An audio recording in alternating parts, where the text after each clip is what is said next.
Hello guys, কেমন আছো সবাই? সবাইকে নতুন একটা ব্লগে নতুন একটা সকালে অনেক অনেক স্বাগত। তো তোমরা কেমন আছো? তো তোমাদের দিনকাল কেমন কাটছে? তো আমাদের বাড়িতে কিন্তু মকর সংক্রান্তির দিন পুজো হয়।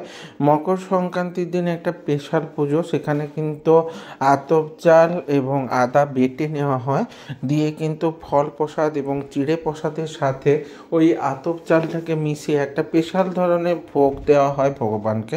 তো তোমাদের এই মকরের দিন কি ধরনের ভোগ দেওয়ার নিয়ম আছে সেটা একটু জানিও। তো আমি এই মকর সংক্রান্তির দিন এই মকরটা কিন্তু ছেলেরাই তৈরি করে। আমাদের বাড়িতে কিন্তু মকর প্রথম যে ভোগটা সেটা কিন্তু মেয়েরা তৈরি করে না। সেই ভোগটাকে আমি রেডি করে নিচ্ছিলাম। দেখো, চাল এবং যে আদা একসঙ্গে বেটে নিচ্ছিলাম। তো বেটে নেওয়ার পর আমাদের কিন্তু তুলে নেওয়ার পর ভোগের সঙ্গে দেওয়া হবে। ভোগ প্রসাদ অলরেডি কেটে দেওয়া হয়েছে। তো ভোগ প্রসাদের ওপর ওই মকরটা দিয়ে দেওয়া হলো, পরে কিন্তু দুধ দিয়ে ওটা মাখা হয়। এবার পুজো করতে আমি চলে এসেছি। আবার আজকে রাত্রিতে একটা পুজো হয়, সেটা হচ্ছে বনি পুজো নামে খ্যাত এখানে। তো আমাদের বাড়িতে লক্ষ্মী জনার্দন এবং রাধা কৃষ্ণ, গৌরনিতাই, তার সঙ্গে মা কালী, দুজন গোপাল আছে, একজন হচ্ছে গোপীনাথ আর একজন গোপুলাল। সাথে সাথে লক্ষ্মী গণেশের যে মূর্তি এই 2 মাস ধরে পুজো হয়, সেটা কিন্তু আজকে পুজোর লাস্ট দিন, তার রাতেই কিন্তু পুজো হবে। তো সবার সামনে ভোগ প্রসাদ, দেখো চিড়ে প্রসাদও রেডি করে নিয়েছি, দুধও দিয়ে দিয়েছি, তার সঙ্গে সঙ্গে আমি কিন্তু দিয়ে দিয়েছি ভোগ প্রসাদ, মানে ফল প্রসাদ যেটা, তার উপর কিন্তু যে মকর সেটা দিয়ে দিয়েছি। তোমাদের কার কার বাড়িতে কেমন ধরনের রীতি অনুযায়ী পুজো হয় অবশ্যই আমার সঙ্গে শেয়ার করে নিও। আমি তোমাদের কমেন্টগুলো অনেক যত্ন সহকারে পড়ি এবং কমেন্টগুলো আমার কাছে প্রচুর গুরুত্বপূর্ণ। তোমাদের বাড়িতে কেমন কি পুজো হয় এবং তোমরা কেমনভাবে পুজো করো সেটাও জানো। এই দেখো আমাদের লক্ষ্মী গণেশের মূর্তি, আর উপরে লক্ষ্মী জনার্দনের মূর্তি এবং রাধা কৃষ্ণ সবার মূর্তি আমি তোমাদের দেখে দিচ্ছি। কার কার বাড়িতে এরকম বিগ্রহ আছে সেটা বলো। আর গরুর দেবও আসে সাথে। তো এই পুজোগুলো কিন্তু বহু পুরাতন পুজো। আগে বাবা যখন ছিল, বাবা কেন বলবো, দাদু যখন ছিল তখন দাদু করতেন, তারপরে বাবা করতেন, এখন আমি করি। এরপরে কিন্তু পরের বছর থেকে আমার ছেলেও করতে পেরে যাবে, কারণ ওর বইতে হয়ে যাবে ততদিনে।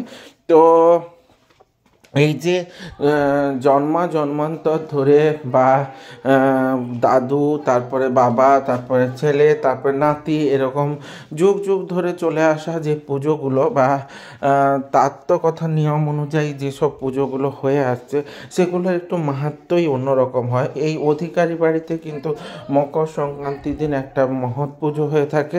সেইভাবেই কিন্তু পিতৃতর্পণের একটা নিয়ম আছে, সেটা কিন্তু আমাদের দেশের বাড়িতে হয়। মানে জেনারেলি যারা গত হয়ে গেছেন তাদের উদ্দেশ্যে একটা পুজো করা হয়। এইভাবে কিন্তু পুজোর প্রথা এবং রীতিনীতি চলে আসছে। তো তোমাদের কার কার বাড়িতে পুজো হয় এবং কে কে পিতৃতর্পণ করতে গেলে সেটাও কিন্তু আমার সঙ্গে শেয়ার করে নেওয়া। এই পুজোগুলো আমার ক্ষেত্রে প্রচুর ধরনের মাহাত্ম্য নিয়ে থাকে। তো তোমাদের কার কার এই ধরনের পুজোগুলো বা এই যে রীতিনীতিগুলো ভালো লাগে সেটা একটু বলো। আমার ক্ষেত্রে বা আমাদের পরিবারের ক্ষেত্রে যতগুলো নিয়ম রীতি আছে আমরা সবগুলোই মোটামুটি মেনে চলার চেষ্টা করি এবং সেগুলোকে মহা সমারোহে পালন করার চেষ্টা করি। হ্যাঁ, বলবে প্রচুর লোকজন যে খাওয়ায় তা নয়, কিন্তু নিজেদের মধ্যে প্রত্যেকটা রীতিনীতি এবং সব কিছু মেনেই পুজো হয়। যেমন আজকের দিনে একটুখানি পিঠে করে ভগবানকে দেওয়া হয়, তো সেটাও অলরেডি প্রক্রিয়া শুরু হয়ে গেছে এবং রাত্রে এই ভোগ প্রসাদ দেওয়া হবে। তো আমি পুজোটা করছিলাম। তো তোমাদের বাড়িতে কেমন কি পুজো হয়? যদিও বা এই সময়ের পুজোর থেকেও রাতের পুজোটা আরও বেশি ধুমধাম করে হয়ে থাকে। তোমরা অবশ্যই জানিও তোমাদের এই ব্লগগুলো কেমন লাগছে এবং তোমরা নতুন নতুন কী কী ব্লগ চাইছো, কারণ আমি তো ডেলি ব্লগ দিলেও দিনের প্রতিটা ঘটনা দিই না, দিনের মধ্যে সবথেকে স্পেশাল ঘটনাটাই আমি তোমাদের সঙ্গে শেয়ার করে থাকি। অবশ্যই তোমরা আমাকে জানিয়ে দিও তোমাদের আর কি নতুন ব্লগ চাই, সেই ব্লগগুলো তোমরা জানালে আমি অবশ্যই সেই ধরনের ব্লগ দেওয়ার চেষ্টা করব। যদি বা আমার ব্লগগুলো যদি ভালো লেগে থাকে তাহলে লাইক কমেন্ট শেয়ার, ইউটিউব থেকে দেখলে অবশ্যই সাবস্ক্রাইব করে দেবো এবং সাথে বেল আইকনটা ক্লিক করে দিতে ভুলে যেও না, যাতে আমার ভিডিওগুলো তোমাদের সামনে সবার প্রথমে চলে আসে। এইভাবে আমার সাথে থেকো, সঙ্গে থেকেও, জুড়ে থেকো। দেখা হচ্ছে নতুন ব্লগে নতুন সকালের সঙ্গে। ততক্ষণের জন্য টাটা।